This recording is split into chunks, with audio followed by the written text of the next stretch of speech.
I was exhausted. Long day at the garage, the kind of day where your muscles feel like they've been put through a meat grinder. The storm hit right as I was about to turn off the main road, the first drops cold against the windshield, quickening into a downpour. The wipers couldn't keep up. I was ready to get home, grab a beer, and sink into the quiet, but something caught my eye. A woman standing by the side of the road, soaked to the bone, struggling with her phone like it was the last lifeline she had. It wasn't unusual for folks to break down out here, but this felt different. I pulled over without thinking, the truck's tires skidding on the wet pavement.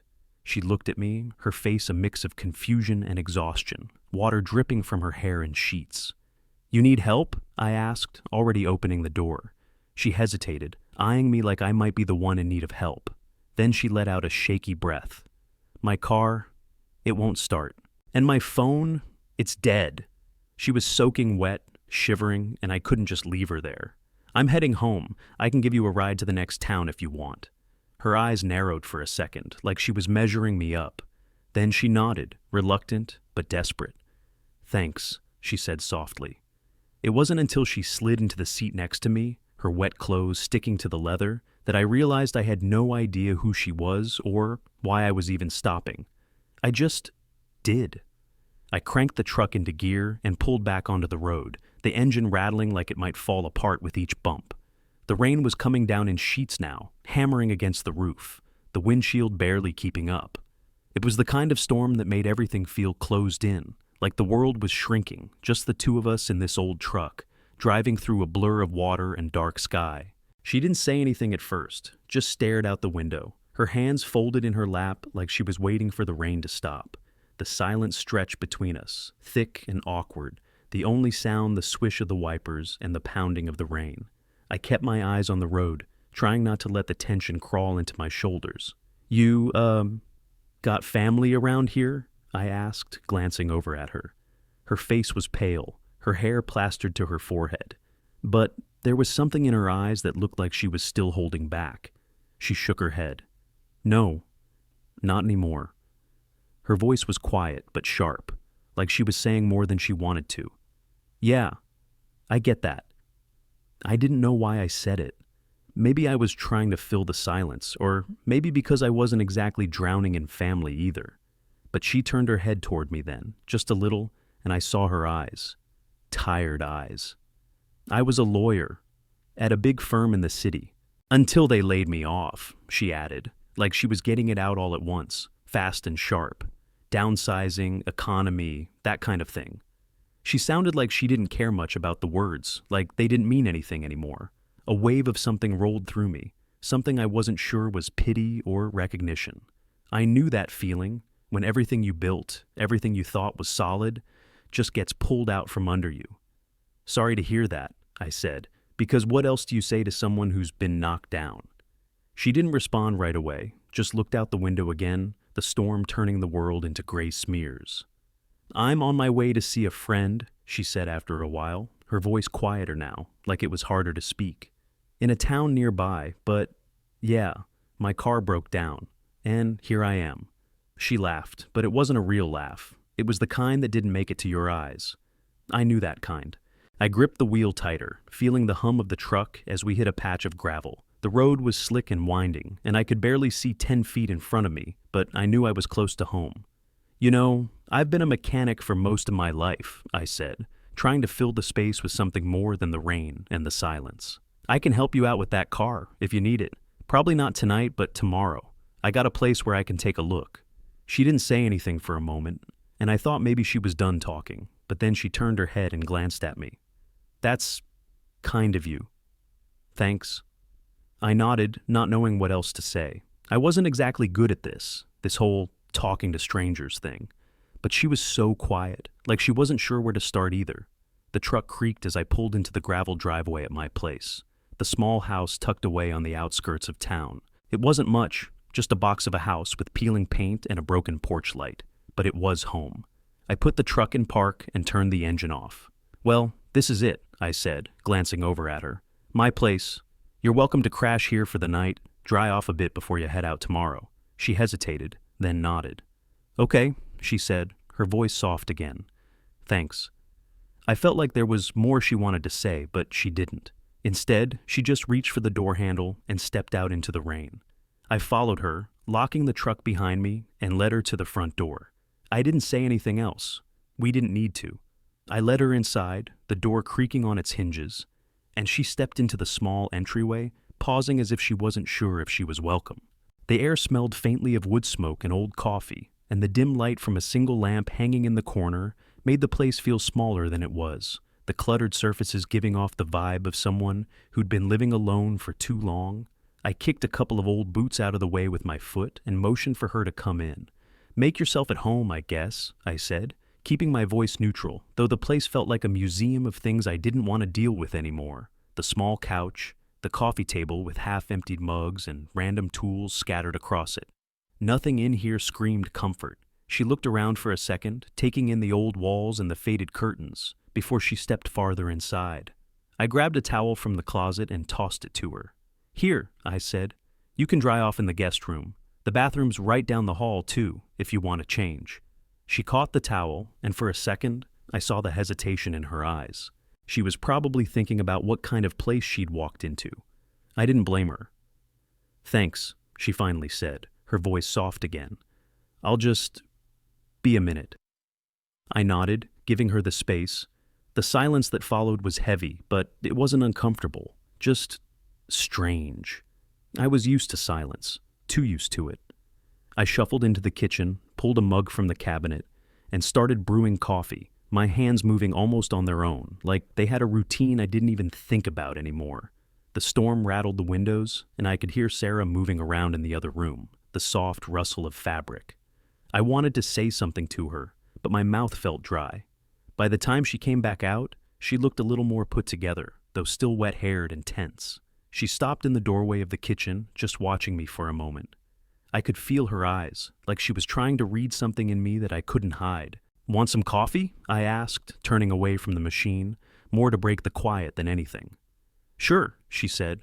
She stepped in and sat at the small kitchen table, her movements slow, like she was still figuring out how to settle into this space. I poured 2 cups, handed one to her, and sat across from her. Neither of us knew what to say next. After a long, awkward sip, Sarah set her cup down and glanced at me. "You've been living alone for a while, haven't you?" I almost choked on my coffee, not expecting the question, but I didn't lie. "Yeah, couple years now." She waited, like she wanted more, and I figured it was only fair. "I lost my wife," I said, my voice coming out rougher than I meant. "She got sick, cancer, took her pretty quick." I paused, trying not to get lost in it. "Been just me ever since. Work's about all I got to keep me busy." She nodded, her face softening in that way people do when they hear something that hits too close to home. I'm sorry. I can't imagine how hard that must have been." I didn't want to say anything else. The whole thing felt raw, like I'd opened a door that had stayed closed for too long. But Sarah was still looking at me, her eyes dark and steady. "I don't know if it's harder than anything else," I muttered. "It's just life, right? You get used to it. You do what you have to." She didn't say anything for a minute, just took a slow breath and looked down at her coffee, like she was holding something back. I saw the way her shoulders hunched, the weight of whatever was sitting on her chest. It reminded me too much of how I felt back when everything started to fall apart. "I've been feeling like I've hit rock bottom," she said, her voice barely above a whisper. "Losing my job, not having anyone around. I just don't know where to go from here." I nodded. I didn't have anything smart to say. Hell, I wasn't even sure what I was doing with my own life. But I knew what it felt like to lose everything and not know how to pick up the pieces. "Sometimes," I said slowly, "you don't have to know where you're going. You just keep moving. I guess that's what I've been doing." She looked at me again, and there was something in her eyes, like she was seeing me for the first time, or maybe seeing something in herself she hadn't let herself feel.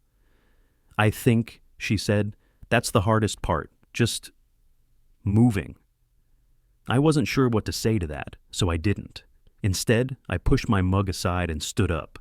"You can crash here as long as you need," I said, trying to keep it light. "You can use the couch or the guest room, whatever works for you." She hesitated, and for a second I thought she might say no, but Then she nodded. "Thanks, Mike," she said quietly. I wasn't sure why I helped her, but right then, with her sitting there, so lost, I felt like maybe it wasn't just for her. Maybe, just maybe, I needed this too.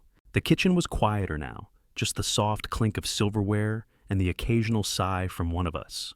I had thrown together some spaghetti, nothing fancy, just a simple meal that felt like the kind of thing a person could handle when they weren't sure what else to do.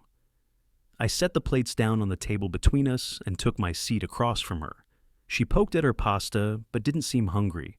Or maybe she just wasn't sure how to eat in the silence. The storm outside still raged, but inside, the warmth from the small kitchen made everything feel a little more grounded, a little less overwhelming. "Thanks for dinner," she said quietly, finally lifting her fork. I didn't know what to say back, so I just nodded. She chewed slowly, like she was thinking about something bigger than the food. After a while, she set her fork down and looked at me, her expression serious. "I thought I had it all figured out. My career, my life," she said, voice tight. "I spent so much time building this image, law school, working at a big firm, climbing up the ladder." She let out a bitter laugh. "Turns out it was all just smoke and mirrors. I gave up so much for that job, friends, relationships, time for myself, and now none of it matters." The words hung in the air like a weight, and I could feel the heaviness of them settling between us. I didn't know what to say. "I get it," I finally muttered, taking a sip of my drink.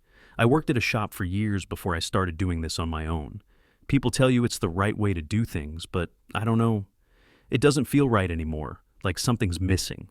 I'm just fixing cars, trying to keep the bills paid, but it doesn't feel like enough." She looked at me, really looked at me for the first time since we started talking.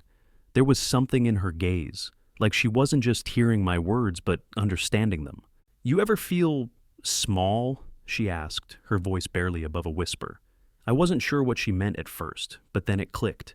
She was talking about how a job, something that was supposed to make you feel important, can actually make you feel invisible. "Yeah," I said, exhaling slowly. "I've been doing this for so long, but I'm not sure I matter. I mean, sure, people need their cars fixed, but that's about it. Doesn't feel like I'm making a difference." She nodded, her fingers tracing the rim of her glass. "I used to think I was doing something important. I was making all this money, working at this prestigious firm, solving problems for people who could afford it. But at the end of the day, I just felt small, like I was just a cog in the machine. And when they let me go, I wasn't even surprised. I was just relieved in a way." Her voice had softened, and for a moment, the tension between us wasn't so sharp. There was something about her openness that made me want to be honest, too. "I lost my wife a few years ago," I said, and the words came out before I could stop them. "I think maybe that's part of why I feel stuck. It's like, after she died, I just kept going through the motions, doing what I'm supposed to do, but I don't know what comes after that." She didn't respond right away, but I could see her listening. She was actually hearing me, and that felt a lot like a weight being lifted off my chest. "Does it ever get better?" she asked, her eyes searching mine. I thought about it for a second. "I don't know. Some days feel okay, and some days it's like I'm just pretending." There was a long silence after that, but it wasn't uncomfortable. It was the kind of quiet where you both knew something had shifted between you, where words weren't as necessary anymore. She picked up her fork again, and this time, she ate a little more, her movements less stiff. "I think that's what I'm scared of," she said quietly, "that I'll just keep pretending, keep drifting, and never figure out who I really am outside of what I used to do." I could feel the truth of that in my bones. There was something about losing the life you thought you were building that made you question everything. What were you really? Who were you if all the things you used to define yourself by disappeared? "I don't have any answers," I said, leaning back in my chair. "But I think you gotta give yourself some time. Things don't just happen. You gotta make them happen." She glanced at me, a small smile pulling at the corner of her mouth. "Maybe, but it's hard to know where to start." "Yeah," I agreed. "I don't have a clue either, but we'll figure it out, right?" Her smile softened, a little more genuine this time. "Yeah, maybe we will." The quiet stretched again, but it wasn't tense anymore. It was just two people, sitting across from each other, talking about the mess of life like it wasn't the end of the world. Something had shifted. Maybe we were still lost, but at least we were lost together. After dinner, Sarah stood up and made a quick excuse about needing some fresh air. I didn't argue. She'd been quiet for most of the meal, her mind clearly elsewhere. I watched her slip out the back door and into the night, her silhouette disappearing into the rain-soaked darkness. I let her have her space for a minute, but I knew she wasn't just out there to stretch her legs. I grabbed my jacket and followed her to the porch. The storm had let up a little, but the air was thick, damp, and smelled like wet earth. She was standing at the edge of the porch, her arms wrapped around herself, staring out into the night. The kind of quiet that sits heavy in your chest hung between us. "You doing okay?" I asked, not sure what I expected her to say. She glanced back at me, then looked down at her feet like she was trying to find the right words. "I don't know. I don't feel like myself anymore. Like, I've lost who I was, and I don't even know how to get her back." Her voice cracked on the last part, and I knew she was trying to keep it together. But I also knew the weight of what she was saying because I'd been there. Hell, I was there. I stepped out onto the porch and leaned against the railing next to her, letting the quiet of the night wrap around us. "I get that," I said, my voice low. "I've been there too." She didn't look at me, but I could see her shoulders hunch a little, like she was bracing herself for whatever came next. It's like everything I worked for just vanished. And now I'm stuck, trying to figure out what to do next, but I don't even know where to start. I took a deep breath, feeling that familiar ache in my chest. "I get it," I said again, the words easier this time. "I lost my wife a few years ago, and for the longest time, it felt like I was just going through the motions. Like the world kept moving, but I was frozen, stuck in place. I couldn't figure out what to do or what I was supposed to feel." She finally looked at me then, her eyes soft but tired. I could see the weight in her face, the way her expression hadn't quite relaxed since she walked in the door. "I didn't think you'd understand," she said quietly. I shook my head. "I think we've both got a pretty good idea of what it feels like to lose yourself." We both fell into a quiet, just listening to the sound of the rain and the occasional rustle of the wind through the trees. The words were there, but neither of us seemed to know how to say them. After a while, Sarah spoke again, her voice so low I almost missed it. "I feel guilty, quitting my job, like I failed, like I should have fought harder. But every time I think about going back, it feels wrong, like it's not even who I am anymore." I let her words hang in the air, knowing exactly what she meant. "You don't have to feel guilty about it," I said, my voice steady but gentle. "Sometimes making a change is the best thing you can do for yourself. You don't have to keep doing something just because it's what you've always done. You've got the right to take control of your life." She looked at me then, her expression a little softer, a little more open.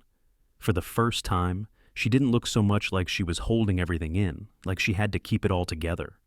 "You really think so?" she asked. I shrugged, leaning back against the porch rail. "Yeah, I do.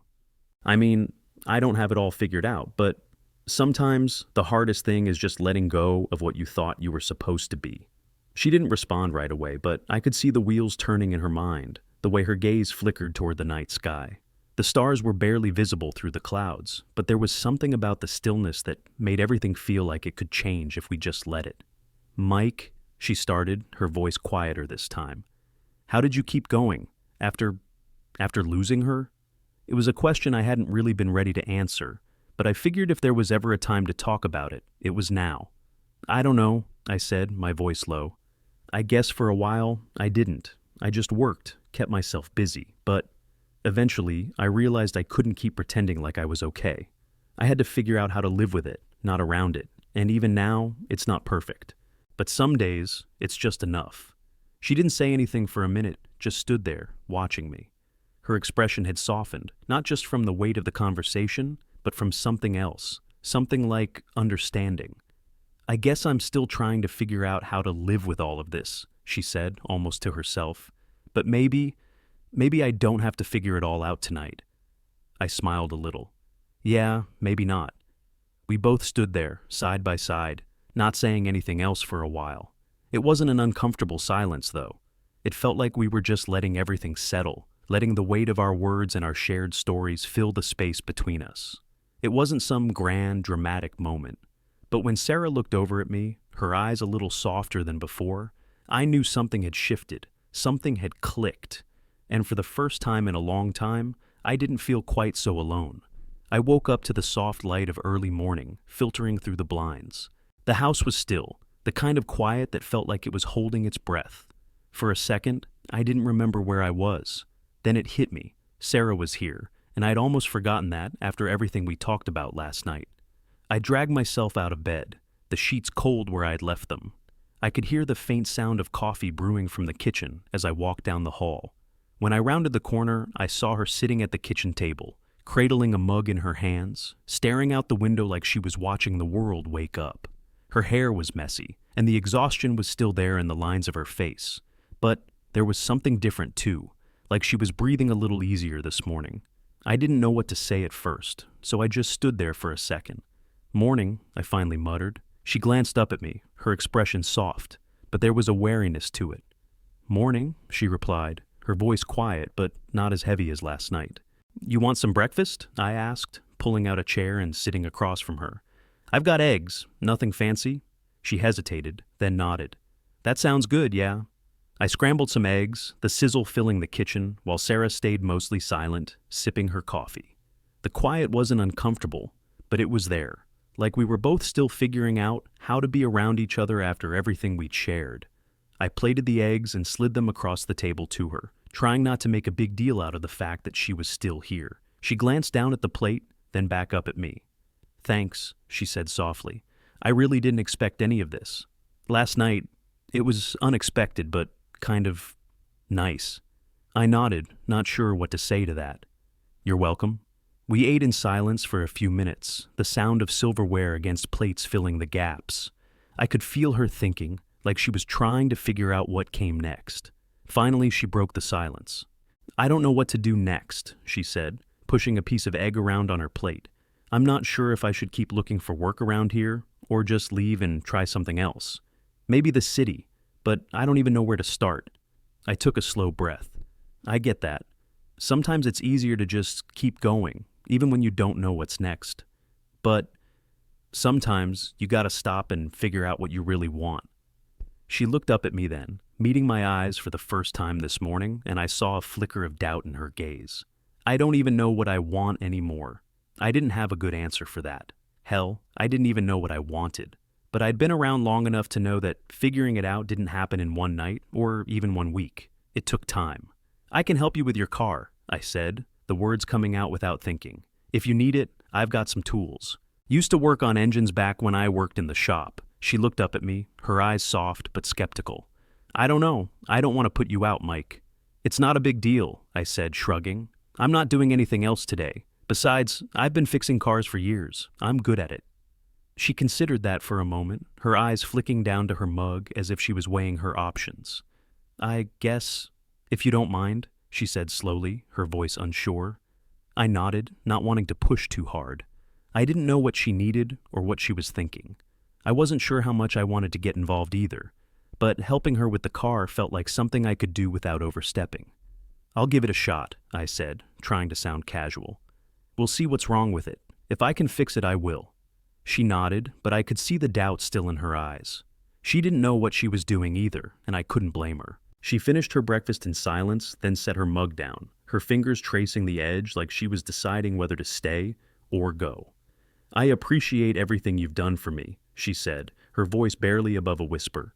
"You've been kind. I didn't expect that from a stranger." I glanced at her, not sure how to respond. "I wasn't always this way," I said, my voice flat.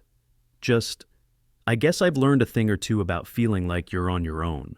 She looked at me, her expression softening, but she didn't press me for more. She didn't need to. I think we both understood something unspoken between us. Sometimes, you just have to let things happen. No pressure, no expectations. I got up from the table and grabbed my jacket. "You ready to go take a look at your car?" She stood too, a little hesitant but nodding. "Yeah, let's see if we can figure it out." I led the way outside, the morning air still cool, but the rain had finally stopped. Sarah followed me to the driveway, her footsteps slow and unsure, but there was a shift in her posture, a small sign that maybe she was beginning to let go of some of the weight she'd been carrying. I didn't know what she was going to do with her life, and I didn't know where mine was headed either. But for a moment, standing there together, we both seemed a little less lost. By the time we got to her car the next afternoon, the sky had cleared, but the air was still thick with that leftover dampness from the storm. I pulled on my old work gloves and opened the hood, the rusted metal creaking as I raised it. The engine looked like it had seen better days, but I'd worked on worse. I was used to fixing things that seemed beyond repair. But as I started poking around, checking the engine, I realized this was worse than I'd thought. The belt was shot, the alternator was fried, and there was something wrong with the fuel line. Nothing simple. I wiped my hands on my jeans and let out a frustrated breath. "Well, this is going to take a bit more work than I thought," I said, stepping back and wiping the sweat from my forehead. Sarah stood a few feet away, arms folded, watching me. She hadn't said much since we got started, but she was clearly listening, waiting for some kind of answer. She looked at the car, then back at me. "How bad is it?" I shrugged. "It's fixable, but you're going to need some parts. Could take a couple of days to get everything, depending on the shop." Her face dropped a little. I could see the frustration in her eyes, like she was trying not to feel defeated by everything that kept piling up. "Great," she muttered, kicking a small rock across the driveway. I leaned against the fender, folding my arms across my chest. "Yeah, I know. You don't want to hear it, but it's better to know now than later, right?" She nodded, but she didn't look at me. I could tell her mind was somewhere else. "You want to take a break?" I asked. "Maybe sit for a minute. I've got a couple of chairs over by the shed." She nodded again, and I led her over to the porch steps. We sat on the edge, both of us staring at the car like it was something we could both fix if we stared hard enough. "I don't know what to do," Sarah said after a few minutes of silence, her voice quieter than usual. "I keep thinking I should leave, go to the city, try to start over. But I don't know if I'm strong enough for it. What if I fail again? What if I can't even make it?" I wasn't surprised by the question. I'd heard it in her voice for a while, but I didn't know how to make it easier for her. "I don't know what's best for you," I said, looking out over the field behind my house, letting the quiet stretch. "But I can tell you this. You won't know until you try. And even if you fail, you'll learn something. Sometimes, the hardest thing is just taking that first step." She looked at me then, her expression so raw I felt it in my chest.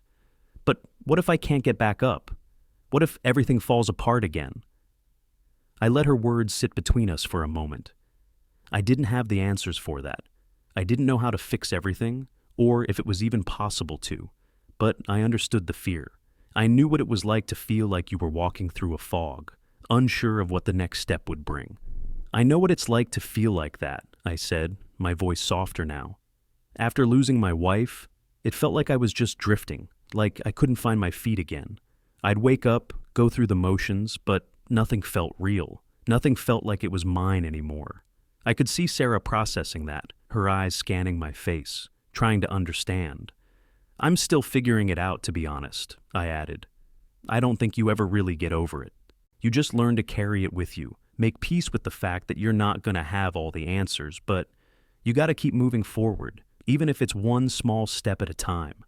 She didn't speak right away, but I could see something in her expression shift. Maybe she was finally letting go of some of the weight she'd been carrying. "I've been thinking a lot about the city," she said after a long pause, her voice hesitant. "I feel like it's my last chance. But I don't know if it's even the right thing to do. What if I leave, and it's not what I expected? What if I'm just running away from everything?" I didn't want to tell her what to do. She needed to make her own decision, to trust herself. But there was something about her that made me want to help, to give her some kind of guidance. "Running away doesn't solve everything," I said, "but sometimes you need to run to something. You don't have to have all the answers right now. But whatever you choose, just know you don't have to do it alone." She looked at me for a long time, like she was weighing my words. Finally, she nodded, a faint smile tugging at the corners of her mouth. "I guess I'll figure it out," she said, the words more certain than they'd been earlier. I smiled back, though I wasn't sure what I was smiling about. Maybe it was just relief, seeing her start to let go of some of that doubt. "Yeah, you will," I said. "We all do, in the end." The silence between us wasn't heavy anymore. It felt peaceful, like for the first time, we weren't carrying all that weight alone. I didn't know what the future held for either of us, but at least for this moment, We were both just figuring it out together. The sun had already set by the time I walked back into the house after working on Sarah's car. I was tired, my hands covered in grease, and I was looking forward to a quiet night. Just me, the couch, maybe a beer or two. But when I stepped inside, I heard a car engine rumble in the driveway. I froze, my stomach tightening. I didn't need to check to know who it was. The door creaked open, and there stood Chris, my older brother. I hadn't seen him in years, not since the funeral. He looked the same, still wearing that same tight, angry expression, like he was about to take on the world. The years between us had only made the distance feel wider, like we were strangers in a way we hadn't been before. "What the hell are you doing here?" I muttered, barely able to hide the discomfort in my voice. Chris didn't even flinch at my tone. He walked right in, like he owned the place. "I came to see you. You've been hiding out here long enough." His eyes flicked around the room, taking in the mess and the dust, the clutter I hadn't bothered to clean. "This is all you got? This place? This life?" He shook his head, disgusted. I set my tools down on the kitchen counter, trying not to let his words get under my skin, but it was hard. "It's enough. I don't need anything else." I tried to keep my voice steady, but the frustration was bubbling up, making my hands ball into fists. Chris scoffed, his voice rising. "Come on, Mike. You've been hiding from everyone, isolating yourself ever since she died. It's like you're living in a damn coffin." He paced around, looking at the pictures on the walls, the faded furniture, like everything in this house was a symbol of my failure. "This isn't living. You're just existing, waiting for something to change. But nothing's gonna change if you keep acting like this." I took a deep breath, trying to stay calm. I knew this conversation was coming, but I didn't want it now. Not after everything that had happened, not when Sarah was here. "I'm not hiding, Chris. I'm just living my life. I don't need your approval." Chris's eyes narrowed, and he stepped forward, his voice colder now. "Living your life, you've given up. You're sitting in this dump, letting time pass, and what? You think that's enough? You think that's the way to deal with it?" He threw his hands up in the air, like I was some kind of puzzle he couldn't solve. "You're just wasting away. You can't keep running from the world, Mike. It's not healthy." I didn't want to get into it with him, not now. But I could feel the anger rising, my patience wearing thin. The years of silence between us, the things we'd never said, were all coming to the surface. "You don't understand," I said, my voice tight. "You don't know what it's like." Before Chris could respond, I heard a soft sound from the kitchen. Sarah stepped into the hallway, her eyes wide, her posture tense. She'd been listening. I didn't know how much, but she was there, and I could feel her presence, steady and unexpected. "Mike's been through more than you know," she said, her voice firm but calm, like she wasn't afraid of Chris's sharp words. She walked into the room and stood next to me, not backing down. "You don't get to judge him for how he's been dealing with his grief." Chris blinked, clearly taken aback. He looked from Sarah to me, unsure of what to do with this new person standing in front of him. "I don't care if he's been dealing with it or not," Chris said, his tone still harsh. "You don't sit in your own misery for years. That's not living. That's hiding away from life." Sarah took a step closer, and I could see the resolve in her eyes. "You don't get to tell him what's right for him. Grief isn't something you just get over. It's something you live with, and Mike's allowed to take his time. You don't get to rush him through it." There was a long, tense silence. Chris looked like he wanted to argue, but Sarah didn't back down. She stood her ground, her posture straight and strong. Chris opened his mouth, then closed it again, his eyes flicking between Sarah and me. Finally, with a muttered curse, he turned and stormed out of the house, slamming the door behind him. I stood there for a moment, feeling the air shift. It wasn't like I was grateful for the fight, but something in me felt lighter, like Sarah had taken some of the weight off my shoulders without even knowing it. I turned to her, surprised by how much she'd stepped in. "Thanks," I said quietly, not really knowing what else to say. She gave me a small smile, but there was something in her eyes, a depth of understanding that hadn't been there before. "He didn't get it," she said softly. "But you don't need to explain yourself to him, or anyone else." I didn't say anything for a long moment. I was still trying to wrap my head around the fact that she'd stood up to Chris like that. But more than that, I felt something in me shift, something I hadn't felt in a long time. Like maybe I wasn't completely alone in this after all. "Guess I'm not as alone as I thought," I said, offering her a tired smile. She nodded, her gaze softening. None of us are, Mike. None of us are. We both stood there in the quiet, the door still shut behind us, the sound of Chris's angry footsteps fading into the night. And for the first time in a while, I felt like I wasn't carrying everything on my own. The next morning, I woke up early, the quiet of the house feeling heavier than usual. My brother's visit still hung in the air, his words echoing in my head. It was hard to shake the feeling that I wasn't doing enough, that I wasn't moving forward like I was supposed to. But then, Sarah's voice cut through the noise in my head. She'd defended me, something I hadn't even known I needed. It made me realize that, for the first time in years, I wasn't entirely alone in this. I found myself sitting at the kitchen table, staring at my half-drunk coffee, lost in thought. Grief had a way of settling in, making everything feel muted, like the world was moving in slow motion while you stayed stuck. I hadn't realized how much of that weight I was still carrying. The sound of the front door opening pulled me out of my thoughts. I looked up, and Sarah walked in, her bag slung over her shoulder. She looked different this morning, a little more sure of herself, but there was a sadness behind her eyes, too. "I'm leaving," she said quietly, her voice steady but soft. "I'm going to the city." I didn't need to ask why. I could see it in her face, the way she'd been weighing her options, trying to decide what was next.